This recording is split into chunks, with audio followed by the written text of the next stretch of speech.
So, what kind of message you said? I identify as a Black woman. What type of message would you give to an up and coming Black woman who is in a leadership role right now that thinks about those stereotypes, that the stereotype threat is real to them? What kind of message maybe would you give to them? I think it's something that I talk about in the book is the idea of redefining the trope and recognizing the fact that rage particularly being anger is a key to transformation. And so there's a researcher, last name is Cherry, and she talks about this concept of Lordian rage. Lordian rage is a powerful thing where it can destroy patriarchy, it can destroy racial systems and structures, and so it can really lead to transformation. And she talks about the fact that, and particularly for Black women, tapping into that rage is actually has gotten us as a country, and particularly the United States, move forward. And so I think I would say to women, it's like, don't suppress it, but actually bring it as part of who you are, harness it in order to be able to move forward. And it's going to look and sound differently. I mean, I'm in a space where, and when I talk to my coworkers as a leadership team, I can really easily say, okay, so I'm angry right now, and this is why I'm angry. You may not be able to do that right away, day one, but how are you going to be able to say, this is the emotion that I'm feeling, and this is part of who I am. And it is equally important for you to hear me because of the emotion that I'm expressing right now. Do you think that there's times, for example, a Black woman might need to hold back in these type of situations because of the stereotype? Like, I hear where you're coming from as far as like, don't suppress it.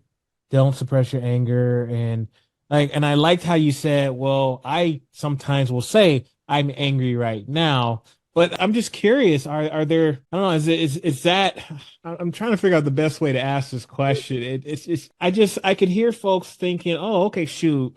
Well, Dr. Rice-Boothe said, just go for it. And I don't want to get emails or you get emails later on. So like, is a line maybe, or are there situations? Is it a time and a place somewhere? Like, what are your thoughts there? Yeah, yeah. I mean, we're isolating this competency, but I Sure. think the other competencies around it are going to support this. So one of the other competencies is the idea of attending to relationships and building coalitions. And I always say, particularly with the building coalition, I the concretely that is having a white colleague that's have the meeting before the meeting for you, or that Okay. is going to see the text that you're going to send and they're going to reaffirm what you're saying, or they're just going to say it and you don't have to say anything. So you need to be able to kind of have those folks around you that are Mhm. going to be in support of you. And I really feel like it's important that we shouldn't feel like we have to do this by ourselves. We are not magical.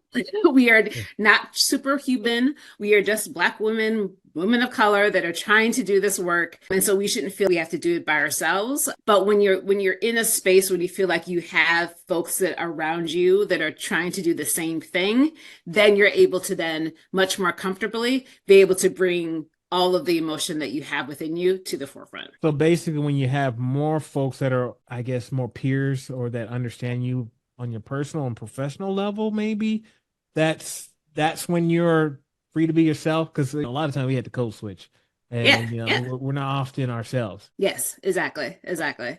Yeah. So I think that's really important piece to be as well. So, and again, recognizing that there will be folks of us, and I have plenty of friends who have just been like, I don't care if I have fans around me. I'm gonna say what I want to say, Yeah, yeah. and if I need to throw the keys on the table and be out the next day, I'll do that. And that's great. But not all of us are able to do that. And so for those of us who want to still stay in the system and want to be able to kind of dismantle the system while in it, we may have to make sure we have the folks around us before we start really tapping into those Walk me through spaces. that process. So I'm a brand new principal, and I'm already trying to acclimate myself to the culture environment. What are some ways that I can start to build that connection or that coalition, if you will, to support me in my efforts as a leader? Yeah. And I think it's first really clear about what is my purpose in building this group. I also say you're not going to just have one coalition. You're going to have multiples. You're going to have the folks that are going to be the formal ones within your school that are going to be the ones that are going to be the focus on creating different environment, different outcomes for your students. But you're also going to have maybe those folks in informally, they may not be in the meeting, but again are the ones that you can check in and they can tell you, well, somebody said this and somebody is talking about this part. And so I think it's a matter of taking the time to have and build those relationships with different people individually. And then you could then be able to figure out, okay, so what's the right composition of folks that I need, and what's the right composition of those groups. I think we tend to, when we're trying to build groups and teams, that we want to have folks that are always in alignment with us and are always kind of going to be our yes people, but also recognizing the fact you're also going to need to be those folks that are not quite on board with you, or maybe are just completely like any other way. And like, how are you going to bring them in so you can actually see, really get a sense of understanding of who they are and what they're trying to do. I'm hearing within that response the importance of finding a mentor as well. Maybe someone that Mm-hmm. has been in similar situations or has some experience in these areas, especially again thinking from a brand new leader. But even as a seasoned leader, I think there's always ways that we can learn more as we go. So it sounds like in addition to that coalition, and I love that you said multiple coalitions, but also we probably want to look for some mentorship as well. Yeah, yeah. And I think again, this is this idea that a lot of time in our leadership development programs, Mhm. we emphasize the individual of it all and feeling like we have to know everything, we have to do everything by ourselves. But the power of being able to have someone that has done this work before you, and it depends on who you are. I remember, I mean, I still have my mentor from the very first day I became a principal. Mhm. I was just talking to him yesterday, actually. So it's been almost 20 years that we've been together. And for him, he never tells me what to do,